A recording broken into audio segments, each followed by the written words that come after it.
नमस्कार दोस्तों, आज हम सुनाएंगे बृहस्पति देव की कथा। किसी गांव में एक साहूकार रहता था जिसके घर में अन्न, वस्त्र और धन की किसी चीज की कमी नहीं थी, परंतु उसकी स्त्री बहुत ही कृपण थी। किसी भी भिक्षार्थी को कुछ भी नहीं देती थी, सारा दिन घर के कामकाज में लगी रहती।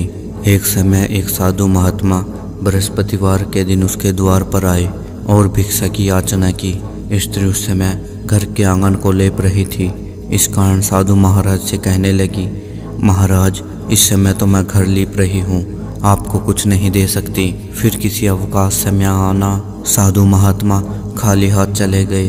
कुछ दिनों के पश्चात वही साधु महात्मा आए और उसी तरह भिक्षा मांगी। साहूकारनी उस समय लड़के को खाना खिला रही थी। कहने लगी, महाराज, मैं क्या करूं, अवकाश नहीं है, इसलिए आपको भिक्षा नहीं दे सकती।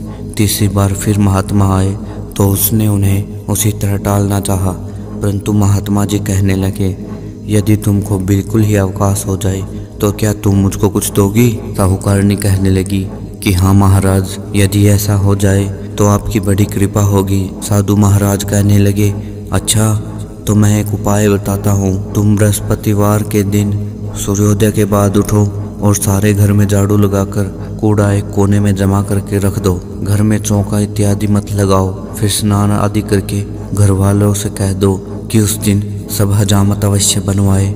रसोई बनाकर चूल्हे के पीछे रखा करो, सामने कभी मत रखो। सायंकाल को अंधेरा होने के बाद दीपक जलाओ तथा बृहस्पतिवार को पीले वस्त्र मत धारण करो, ना ही पीले रंग की चीजों का भोजन करो। यदि ऐसा करोगे तो तुमको घर का कोई काम ही नहीं करना पड़ेगा।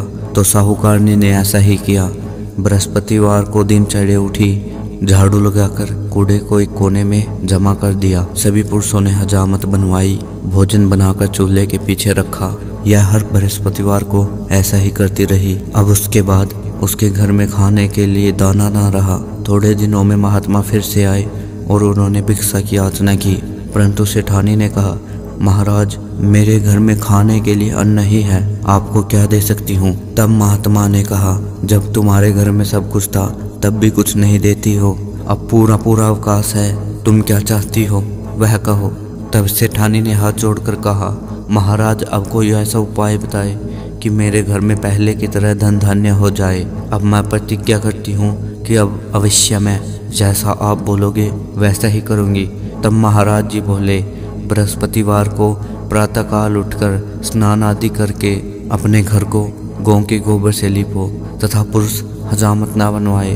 भूखों को अन्न जल देती रहा करो। ठीक सायंकाल दीपक जलाओ।